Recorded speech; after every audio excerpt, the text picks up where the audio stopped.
Welcome back everyone to another episode of cwg.Studios. Today we have a look at my 5-gallon nano tank.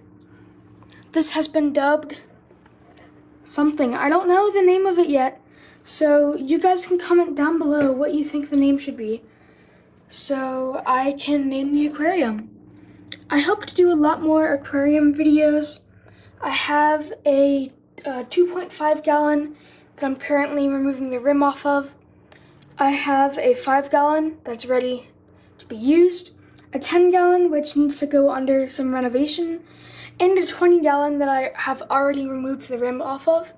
So that's 2 rimless tanks, soon to be 3, and then a 10 gallon that needs to be renovated.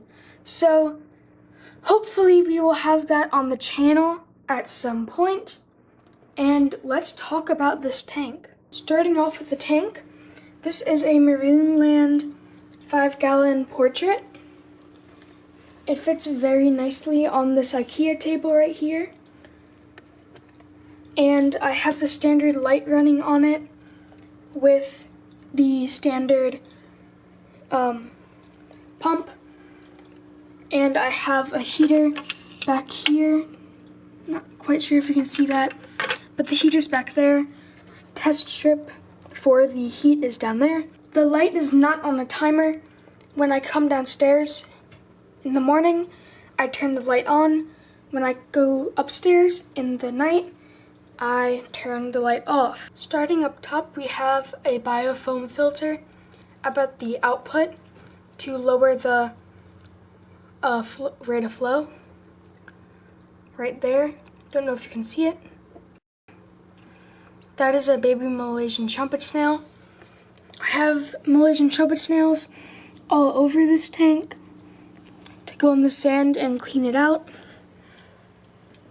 Up here, we have some duckweed in the back and up here.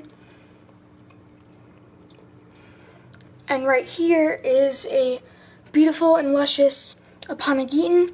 I do not know which species or genus it is. I bought it in a pack of like 5 bulbs from Petco, and it didn't tell me exactly what species it was, but I know it's an Apanagitan, and it grew insanely well. It's taking up a really good amount of this 5 gallon, and I kind of don't want to move it because I love it so much, but it might have to go out so it doesn't die, because I think it's getting a little too small for the Apanagitan. Next we have some Oko stone, or dragon stone.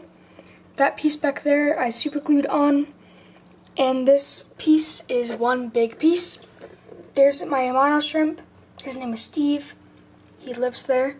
He's the only thing in here right now that's distinguishable. Obviously I can't tell Malaysian trumpet snails apart. There's a Malaysian trumpet snail right there.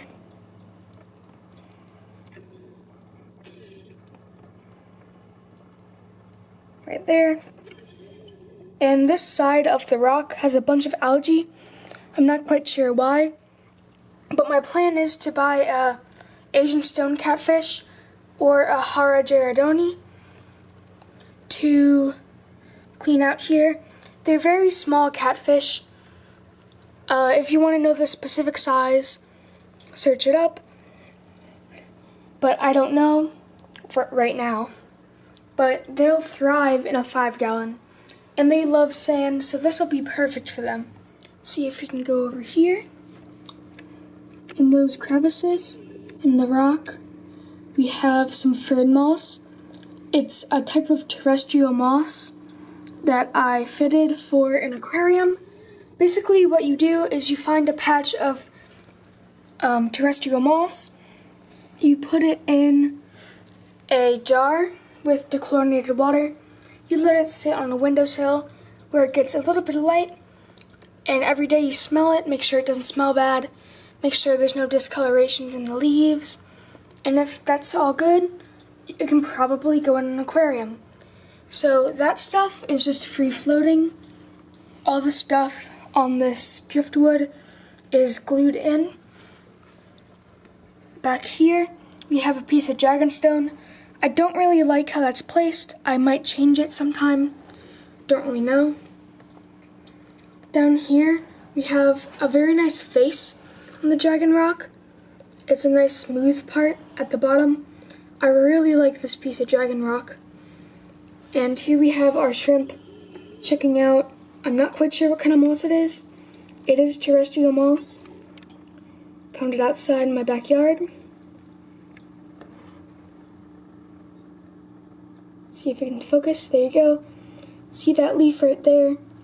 You can see it probably very well. If anyone knows what it is, I'd love to know, because it's really nice. And I have a patch right there too. It might be Christmas moss, I'm not quite sure. It's a little darker than every other moss I have in this tank, and I really like it. Surrounding it is, oh, there's a shrimp playing with a piece of fern moss. Surrounding the Christmas tree moss, possibly, is some pond stones and another piece of dragonstone.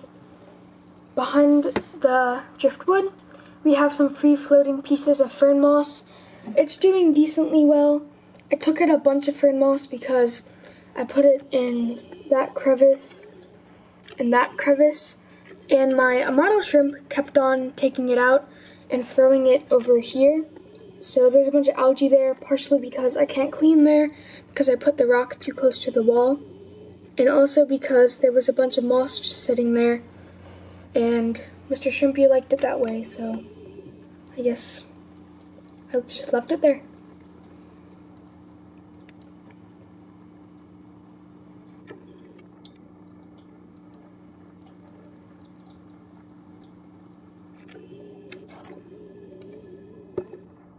Down here we have more pieces of fern moss and some hair moss super glued to a piece of driftwood and some pond stones. And then, kind of a second centerpiece of the tank, we have this piece of driftwood. It looks wonderful in the light. I'm really proud of this. And there's about, I want to say 3 branches that come off of the side. One's in the back, covered up by moss. And there's also this little in cave right there that has some hair moss in it. Hair moss is different from thread moss. Thread moss has a bit of a, not quite sure how to say this. It's like, they look very similar, except hair moss does not have a little bulbous part about halfway up through each strand.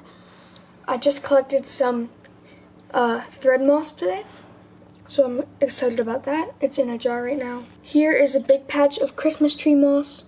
We have some fern moss scattered about, some more fern moss down there, Christmas tree moss up here, and that kind of sums it up all around the top portion. And there you have it, my 5-gallon Marineland portrait planted aquarium. I'm planning on getting a Heterodoni, more commonly known as an Asian stone catfish, but my local fish store does not have any right now. They had some about 3 months ago, so hoping that they get it soon. And also, I'm thinking about either 5 Endlers live bearers or maybe a sparkling gourami.